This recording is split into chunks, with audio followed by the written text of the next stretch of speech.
ఈరోజు శామ్ పిట్రోడా బతికే ఉన్నాడు. ఈ సాంకేతిక విప్లవం ప్రపంచంతో పోటీ పడే విధంగా ఇవాళ సిలికాన్ వ్యాలీని మనం నడిపిస్తున్నాం. అమెరికా ఆర్థిక వ్యవస్థను మనం శాసిస్తున్నాము అంటే సాంకేతిక విప్లవం ఈ దేశంలో తెచ్చింది రాజీవ్ గాంధీ. అందుకే ఈరోజు మనం ప్రపంచంతో పోటీ పడగలుగుతున్నాం. రాజీవ్ గాంధీ గారు కంప్యూటర్ కనిపెట్టిండట. ఇక నీకు ఎంత తెలివి ఉందో దీన్ని బట్టి చెప్పొచ్చు. అయ్యా రేవంత్ రెడ్డి గారు, నీకు తెలియదు, దరిద్రం ఏంటంటే నీకు తెలియదన్న విషయం కూడా తెలియదు. నీకు ఎవరు చెప్తే వినవు.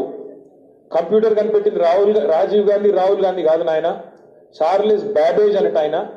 పాపం ఆయన కనిపెట్టిన, ఆయన బాధపడుతున్నాడు, ఎక్కడున్నాడు కానీ ఆయన ఆత్మ అది బాధపడతా ఉన్నది. రాజీవ్ గాంధీ గారు భారతదేశానికి కంప్యూటర్ పరిచయం చేసినట్టాడు.